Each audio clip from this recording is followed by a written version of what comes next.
Hi guys, my name is Pau. I'm based here in Victoria, Canada.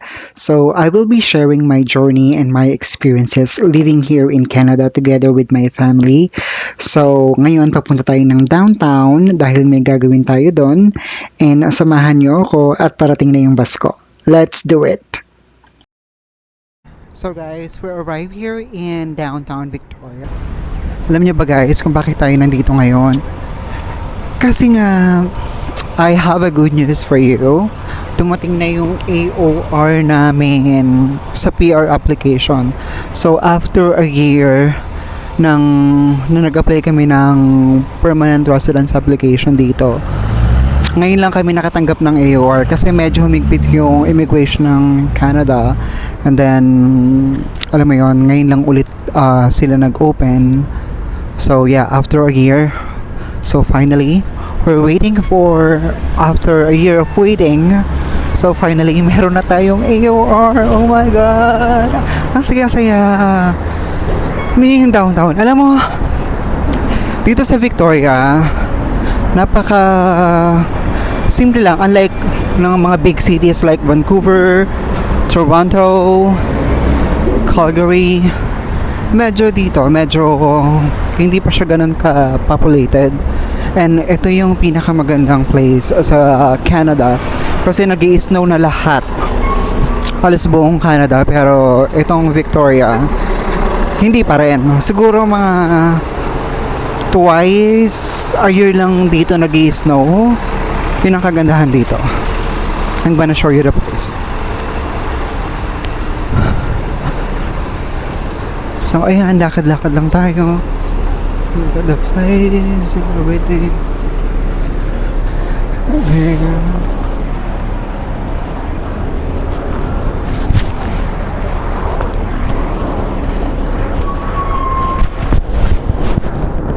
Dito tayo sa kabila. Pwede na dito.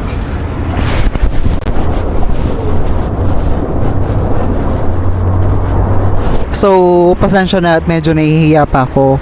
Pero alam niyo naman, medyo makapal ang mukha natin. Kaya, deads. Medyo makapal ang mukha natin. Pero ngayon, ay nako, parang malamig ngayon dito. I mean, halos nagayelo na sa buong Canada. Pero itong Victoria, wala pa rin siyang snow. Pero malamig. Siguro around 1 degree to 5 degrees, I would say. Tapos, medyo hindi siya ganong crowded. It's really nice. Pupuntahan natin si Ron, si Badong, kasi dalawa kaming mag-biometrics. Kali kasi ako ng work, nag-half day lang ako ngayon. Kaya, hindi niya na ako nasundo.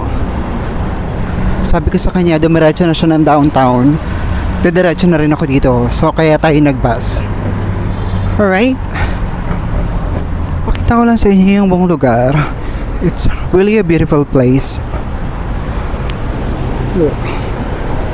Here. Oh, look at the dove.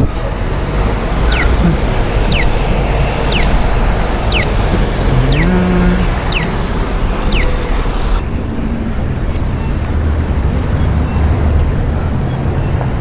Yeah. Alam mo, masaya din kasi yung minsan vibe ng downtown kasi medyo malayo na kami dito ngayon. Lumipat kami sa Langford, siguro around 30 or 40 minutes away from here. So, ayun nga. Kaya bihira na lang kami nakakapunta dito, and yung work ko doon lang din malapit sa bahay namin. Kaya ayun, medyo bihira na lang ako nakakapunta dito sa downtown unless kung kailangan or may pupuntahan, katulad nga nito since it's biometrics namin. So kailangan kung pumunta dito kasi ito nga yung downtown area. Ano mo yun? Medyo nakakahiya, nasa gitna tayo.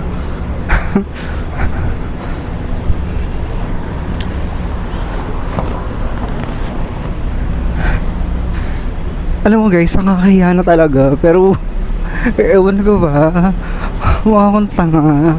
Pero dead mo lang. Yung parang, syempre pag alam nilang may hawak ang camera, yun ang pinagkitinginan kanila. Tapos, nakakailang wala mag-vlog. Ngayon ka lang nalaman. Iba talaga, kailangan talaga pag nag-vlog ka nag-vlog ka talaga, kailangan medyo makapal talaga mukha mo. Hindi ka mahihiya. Makapal naman mukha ko, pero alam mo yung parang tipong ngayon ko lang na-experience na parang tipong pag may hawak ang camera sa labas tapos kausap mo sarili mo, medyo nakakahiya pala. Pero syempre, di ba? Pinalaki tayong sex bomb. Kaya laban lang. Di ba? Alam mo, ano ba araw ba ngayon? It's Tuesday, kaya medyo maraming tao. Hello, this is the Cactus Bar. Oh, kaya Cactus Club.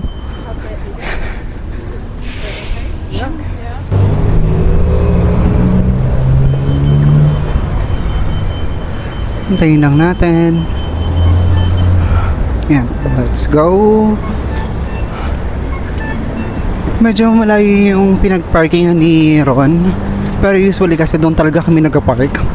Like for example, every Sunday or every Saturday, tuwing nagisimba kami, kumaga, meron kaming spot ng parking na alam namin na doon na kami talaga mag-park. Tapos, lalakarin na lang namin yung church. So, ayun, medyo nakakapagod pero alam mo yan, masarap kasi maglakad pag malamig eh. Yung tipong, alam sa Pilipinas, na parang tipong pag naglalakad ka, na parang tipong, alam mo yun, hulas ka kagad. Yun ang kagandahan pag nasa malamig kang lugar. Alam mo yun, parang tipong kahit gano'n nakalayo yung nilalakad mo, hindi mo pa rin maramdaman kasi nga, malamig, hindi ka pinagkapawisan.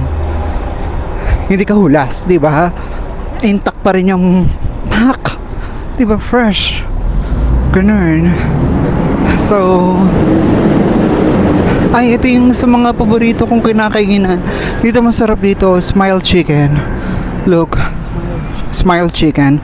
Yung gusto ko dyan, meron silang Korean food.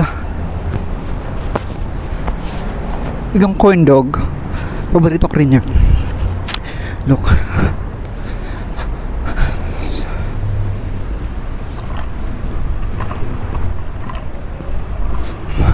Nakakapagod pala yung tipong naglalakad ka tapos kuda ka ng kuda.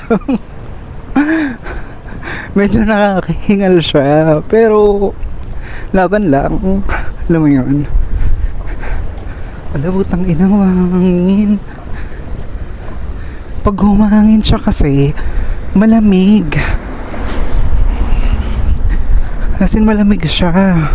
Pero pag walang hangin, it's not that too cold. Pero when it's, so yeah, after a year of waiting, ngayon lang kami ulit, ngayon lang dumating yung AOR namin, and it's a good thing kasi hindi siya na-return kasi marami akong nababasa or nakikita sa GC namin na tipong nare-return yung application nila ng PR app. So sobrang saya ko kasi nga ganda dito kasi nga parang tipong may vibe siya ng parang tipong medyo Europe style or parang alam mo medyo oldish siya. I'm gonna show you guys. Tinan nyo. Tinan mo.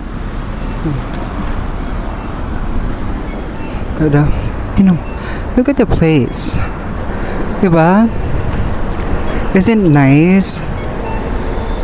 Look. Ang ganda ng place. So yeah.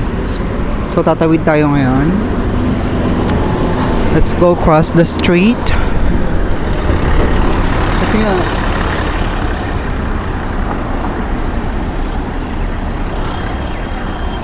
Kasi yung appointment namin is 3:10 PM pa. So medyo maaga lang kami ngayon. Kaya medyo maglalakad-lakad na lang din kami para you know, just feel the vibe of downtown. Kasi nga we moved to Langford area. Maaga pa. Ikot mo tayo. We moved to Langford area kaya medyo malayo na sa amin tong downtown. Nahihi ka ba? Hindi. Mhm. So, kaya I mean, yung kung may mga gusto kang bilhin, although nandun rin naman lahat sa bago naming place. Pero, syempre, katulad ng mga businesses like government offices, nandito lahat sa downtown. Ano yan, ganda, di ba? Look. Diba? Look at the place. What time is it? Around 1 1 p.m. Okay. Ay, dan tayo ulit ng ano? Nung, ang tawag doon? Ng downtown, ng ano? Ng harbor? Oh, nice. Sarado mo kasi yung ano mo, be. Yung jacket mo. Ang ganda. Look at this place. Isn't it beautiful? Yeah, look.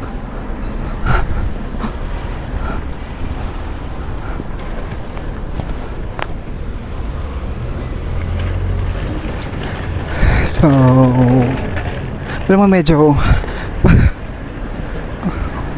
pag nag-vlog ka talaga, medyo nakakahiya. Pero kailangan talaga makapal mukha mo, alam mo yon, dead mo talaga. Kaya, syempre, makapal ang mukha natin. Lumaki tayong sex bomb. Kaya, dead laban tayo. Ganda ng mga jewelries. Naganda.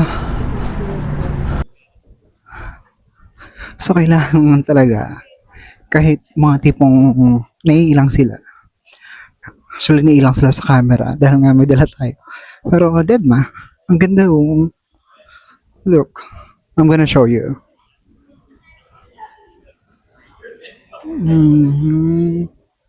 Diba, ang ganda ng place.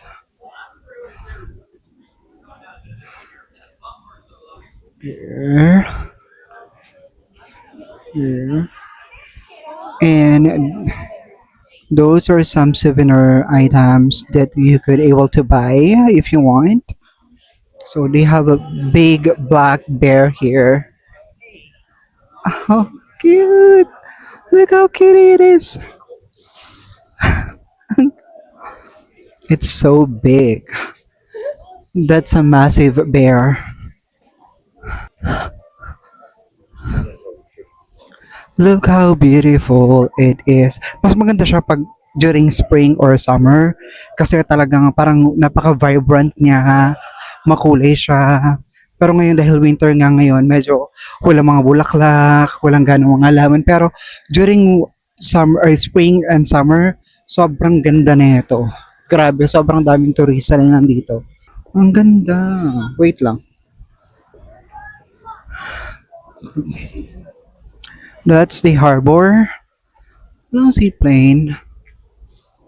Nandun ata yung seaplane. Sa kabila. Tapos makikita niyo yun. There. That's the parliament.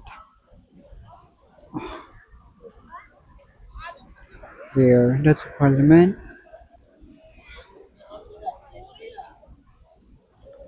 Here.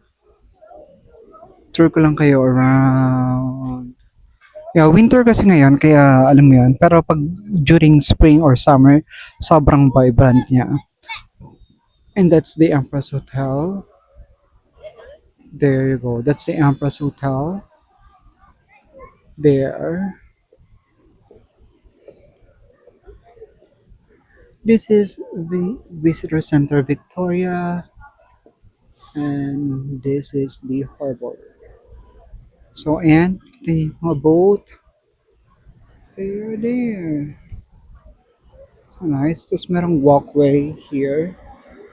Yan, pwedeng daanan ng tao. And then there. Diba?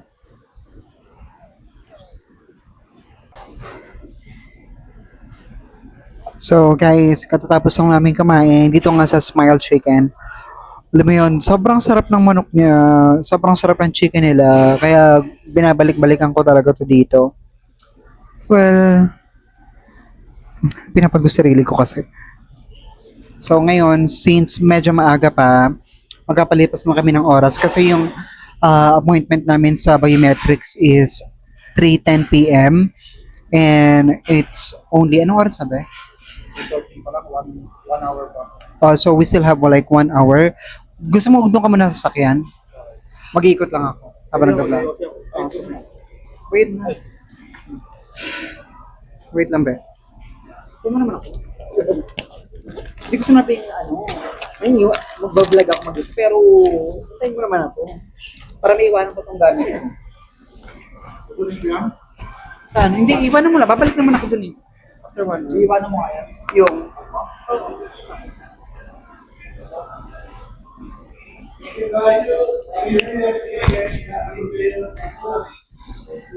thank you so much.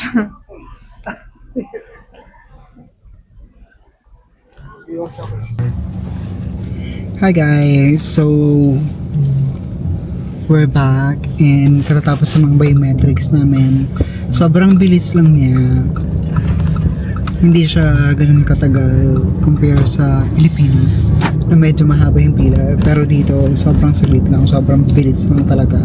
So, ang appointment namin 3:10 and then natapos kagad kami ng mga 3:20. Mga 10 minutes lang. Siguro yung waiting time siguro mga 7 minutes. And then 3 minutes lang ginawa. Sobrang bilis lang talaga. So, ayun nga. We're happy because finally, after almost a year na pag-aantay, ngayon lang dumating yung AOR namin and then yung biometrics request.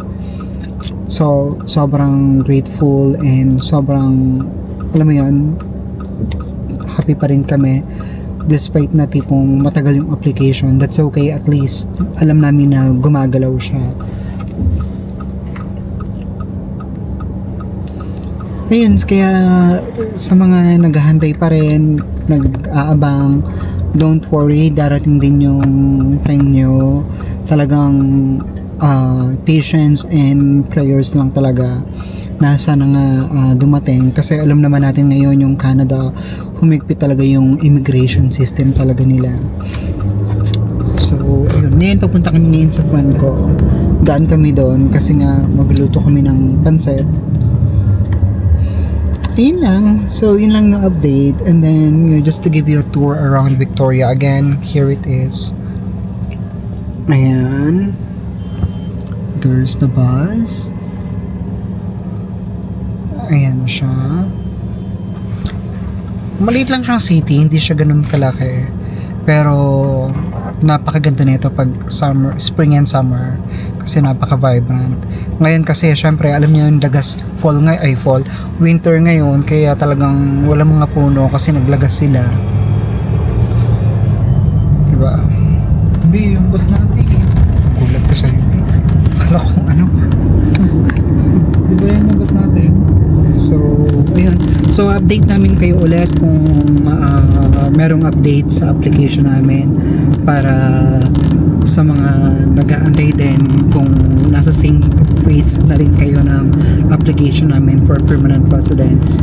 Alam mo yun, magkaroon lang kayo ng guide kung ano yung mga next steps. So again, tawag dito, we're so blessed and we're so grateful kasi nabigyan kami ng pagkakataon na makapag-apply ng permanent residence dito sa Canada. Although talagang mahirap talaga yung immigration ngayon dito. Kaya we're so grateful and blessed. And then sa mga naghahantay, yung mga wala pang pathway, alam niyo talagang kailangan aralin niyo na mabuti kasama ng pag-aaral mabuti kung anong pathway yun sa inyo. Samahan niyo na rin ng dasal kasi talagang God moves, prayers can move a mountain, pero kailangan talagang samahan ng sipag, tiyaga, and then talagang kailangan maging smart kayo sa mga moves nyo. Yun lang siguro yung best way as of